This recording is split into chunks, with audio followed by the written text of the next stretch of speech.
कहानी वहां से शुरू होती है जहां सृष्टि की नींव रखी गई थी, जहां भगवान शिव ने ब्रह्मांड की संतुलन को बनाए रखने के लिए 3 शक्तियां रचीं, देव, असुर और मानव। लेकिन असुरों ने इस शक्ति का प्रयोग धर्म के बजाय अधर्म के लिए किया, और इस अधर्म के पीछे खड़ा था एक नाम, शुक्राचार्य। असुरों का गुरु, ज्ञान का स्वामी और चालाकियों का खेल खेलने वाला महाचालक। शुक्राचार्य के पास था मृत संजीवनी मंत्र, वो जो मरे हुए असुरों को दोबारा जीवित कर सकता था। देवताओं को हराने के लिए यह सबसे खतरनाक अस्त्र था। परंतु शुक्र का एक और सपना था, ऐसा सपना जो धरती की आत्मा को हिला देने वाला था। एक नया धर्म, एक नई व्यवस्था जो भविष्य में पूरी दुनिया को प्रभावित करेगा। भगवान शिव ने समय से पहले ही इस योजना को जान लिया था। उन्होंने देवताओं को चेताया, असुर केवल युद्ध से नहीं, कूटनीति से भी जीत सकते हैं। उन्हें रोकना होगा, उनके छल को उजागर करना होगा। उधर लंका में रावण की बहन शूर्पणखा एक अदृश्य योजना का हिस्सा बन चुकी थी।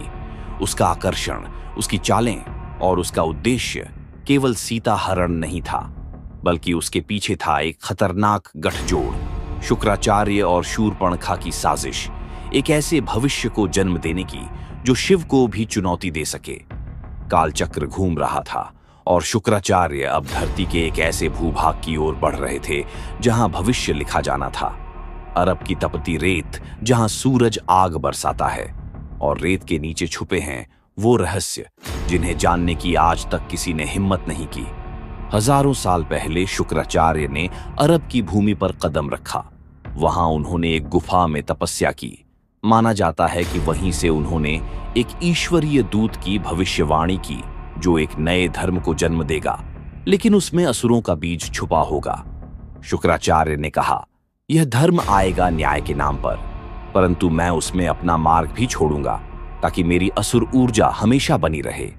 मक्का, जहां आज काबा स्थित है, उस समय वहां था एक अद्भुत रहस्य, एक शिवलिंग जिसे इल इलाह कहा जाता था, जिसका अर्थ था ईश्वर का ईश्वर। अरब की कई जनजातियां उस शिवलिंग को पूजती थीं। उसे काले कपड़े में ढका गया। समय के साथ असली पहचान छुपा दी गई, पर वो शक्ति आज भी वहीं विद्यमान है। काबा के चारों ओर चक्कर लगाना, ये परंपरा भारत की शिव परिक्रमा से मिलती है। शुक्राचार्य जानता था कि यदि वह इस भूमि को अपनी ऊर्जा से जोड़ सके तो एक दिन दुनिया का सबसे बड़ा धर्म एक असुरीय बीज के साथ उभरेगा। लेकिन शिव मौन नहीं थे। उन्होंने अपने भक्तों के माध्यम से संकेत भेजे, सच और झूठ के इस युद्ध में तुम सिर्फ बाहरी धर्म न देखो, अंदर की ऊर्जा पहचानो। जो ईश्वर से जोड़ती है वही धर्म है, बाकी सब भ्रम है। शिव की चेतना अरब में भी पहुंची। सूफी संतों ने तत्व ज्ञान की बात की, नूर और ध्यान की परंपरा को अपनाया। कई सूफी संत शिव को असली आदि पिता मानते थे और कहा करते थे, हमें वही रोशनी चाहिए जो दिल में जलती है, न कि तलवारों से मिलती है। परंतु हर रोशनी के पीछे होता है एक साया, और वो साया था शुक्राचार्य का बीज जो धीरे धीरे इस्लाम की आड़ में फैल रहा था। जब देवताओं को लगा कि असुर समाप्त हो चुके हैं, तब असल में उनके बीज धरती के नए भूभागों में बोए जा चुके थे। अरब की भूमि, जहां कभी शिव का इल इलाह पूजित था, वहीं अब शुक्राचार्य के शिष्य नए चेहरे और नई पोशाकों में उभरने लगे। और तब इतिहास की छाया से लौटी शूर्पणखा, रावण की बहन, जो कभी अपने अपमान और असफल प्रेम के कारण संसार से छुप गई थी, अब वो शुक्राचार्य के इशारों पर एक रहस्यमयी स्त्री साध्वी के रूप में अरब में प्रवेश कर चुकी थी। उसका उद्देश्य सीधा था, एक ऐसे समुदाय को जन्म देना जो नारी से घृणा करे, शक्ति से डरे और सिर्फ आज्ञा का पालन करे, क्योंकि असुरों का सबसे बड़ा डर था सत्य और स्त्री शक्ति। एक शुक्रवार की रात शुक्राचार्य ने एक रहस्यमयी तंत्र यज्ञ किया, जिसमें उन्होंने अपने सभी शिष्यगणों को आदेश दिया, इस दिन को पवित्र बनाओ, पर इसके पीछे का रहस्य मत बताना। सिर्फ इतना कहो कि शुक्रवार को सब कुछ अच्छा होता है, लेकिन असल में उस दिन मेरी ऊर्जा सबसे अधिक सक्रिय होगी। यह वही शुक्रवार है जिसे आज जुम्मा कहा जाता है, एक ऐसा दिन जब असुर गुरु शुक्राचार्य की ऊर्जा सबसे अधिक चलायमान होती है। कहीं यह संयोग है या एक गुप्त असुरी षड्यंत्र? भगवान शिव ने यह जान लिया था। उन्होंने नंदी से कहा, जब शुक्रवार को मेरी पूजा छोड़कर कोई और सिद्धांत अपनाया जाए तो समझ लेना असुर फिर जाग उठे हैं।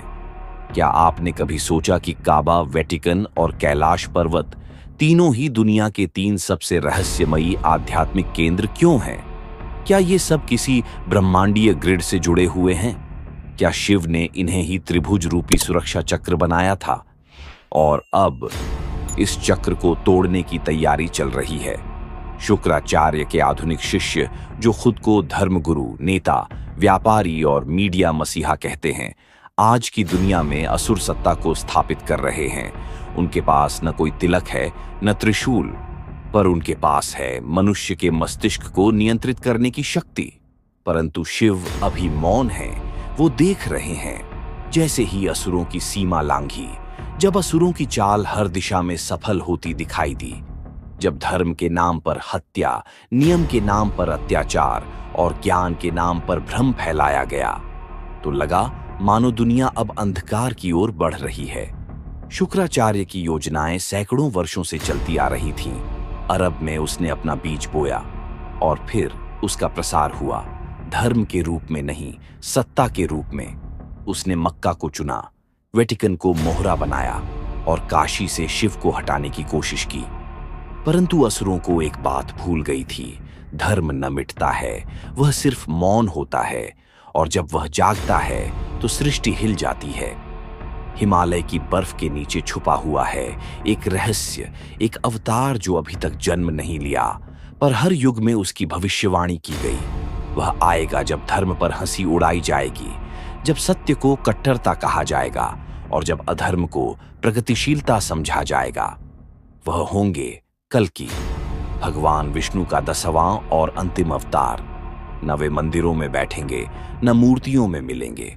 वो सीधे युद्ध भूमि में उतरेंगे और उनकी तलवार से कटेगा वो जाल जिसे शुक्राचार्य ने बुना है।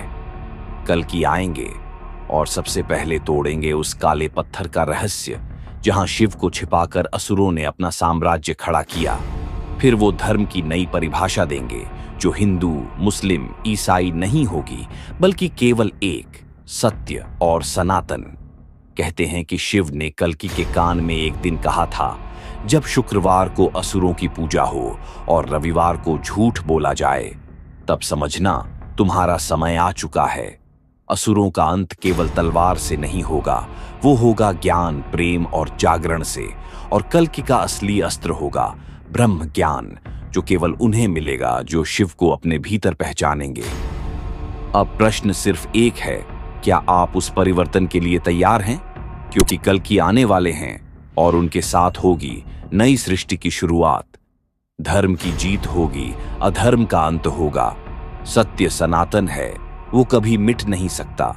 हर युग में असुर आते हैं, पर हर युग में महादेव भी जागते हैं। The end.